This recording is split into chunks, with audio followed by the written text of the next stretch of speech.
When I arrived in China in 2004, 20 years ago, with a contract to work in the city of Zhongshan, I came into Hong Kong airport and I used public transport for almost 2 hours to cross the Special Administrative Region, the SAR, and enter the mainland at Shenzhen's Luohu or Luowu.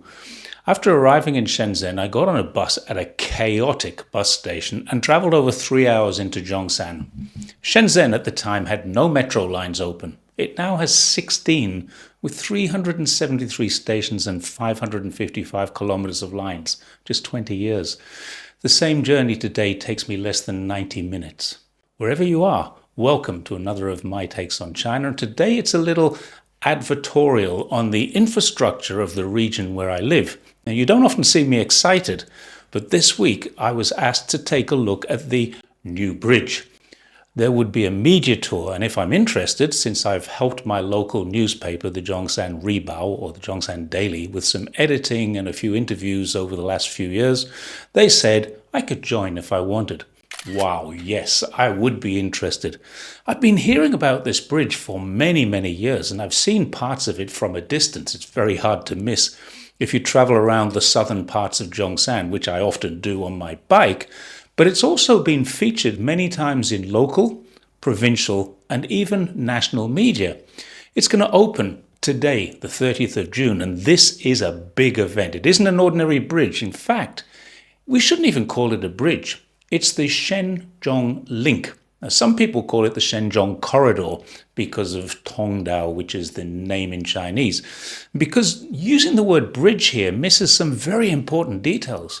It's got the world's longest and widest submersible tunnel. It's the world's highest above water suspension bridge. It's several other world firsts, and it isn't just a bridge, it's an engineering marvel. Guangdong and the Greater Bay Area have some spectacular bridges.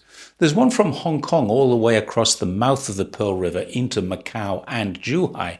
It's hard to miss that one. It's the Great Wall of Bridges. It's 55 kilometers long, encompassing 3 suspension bridges, an undersea tunnel, and 4 artificial islands.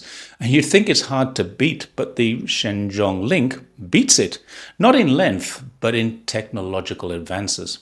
The Shenzhong Link is 24 kilometers long, which makes this crossing just slightly less than 10 times the length of the iconic Golden Gate. At 91 meters above water level, it's the highest over-the-sea bridge in the world. The Golden Gate is 67 meters over the water.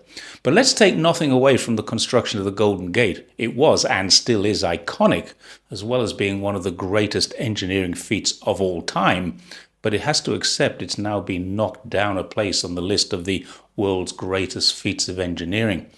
The benefits to Marin County on the opposite side of San Francisco were enormous. When the bridge was completed, it was great for them. And the same is true of the Shenzhong Link. The GBA is a cluster of cities all interconnected now with high-speed rail, freeways, and other major bridges or links. The Hong Kong-Macau-Zhuhai link and the Human Bridge, which links Guangzhou's southern suburb of Nansha into Dongguan's Human Town. That's an impressive 888, lucky number, meters. But what this new corridor brings is a link between the southern part of Zhongshan, one of the smaller cities of the GBA, with Shenzhen, one of the biggest.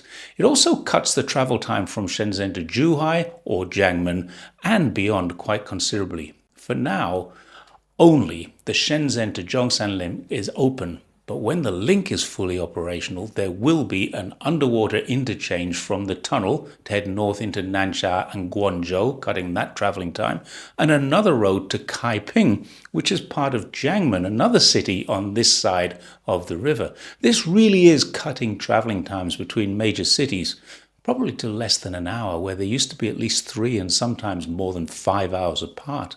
People living in Zhongshan now have better choices. We can fly from Guangzhou or Zhuhai with about a 90-minute to 2-hour journey to those airports, or we can now, within an hour, be at Shenzhen Airport. Those people living in Shenzhen have a much better living option now because less than an hour's drive from their offices and factories, the Zhongshan real estate prices are considerably cheaper, like 1/4 of the price or less. And the toll fee is only 66 RMB. That's less than $10. And as of the 1st of July, the Golden Gate fee will be about the same, 10.25. There's also going to be a bus service from here and from there, taking passengers straight into the heart of each city for only 18 RMB. That's less than $3. And then from the bus stop, it's possible to get anywhere in Shenzhen on one of their 16 metro lines. If you're looking for connectivity, the GBA really has it. But it's the economic and trade benefits that make this connecting link worthwhile. Shenzhen is the creative capital of China. Many, perhaps most of the major Chinese corporations that we all know are based or have large offices in Shenzhen. And Zhongshan is one of the manufacturing capitals of China. So there's a symbiotic relationship between design and creation, which takes place in Shenzhen, and then the prototyping and manufacturing, much of which takes place in Zhongshan and further west. So connectivity between Shenzhen, Dongguan, and Huizhou on the east of the Pearl River, Zhongshan, Zhuhai, Jiangmen, and Zhaoqing on the west will improve by many hours. There are also 3 special economic zones, or SEZZ, around this link: Nansha in Guangzhou, Henqing in Zhuhai, and Qianhai in Shenzhen. And the benefits of fast communications or connections between those pockets of free enterprise can't be underestimated, because both Hong Kong and Macau special administrative regions will benefit from this additional link between these cities. Being able to walk on the bridge and in the tunnels and explore the artificial islands while I was able to take photos is an exciting opportunity for me. There is no doubt about that. But for Zhongshan, the city I call home, this is more than exciting. It's now iconic. It's a symbol of the future prosperity. The Shenzhong Link opening day really is a great day for Zhongshan. Thanks once again for watching, and as a bonus, the next video is made by Zhongshan Daily. After inviting me to the bridge tour, they asked me if I'd say a few words, and then they made a video about all the things that they asked me to say. You know the expression, there's no such thing as a free lunch? I was happy to do it, but I need to remember when the media invites me somewhere, I'm always going to have to sing for my supper.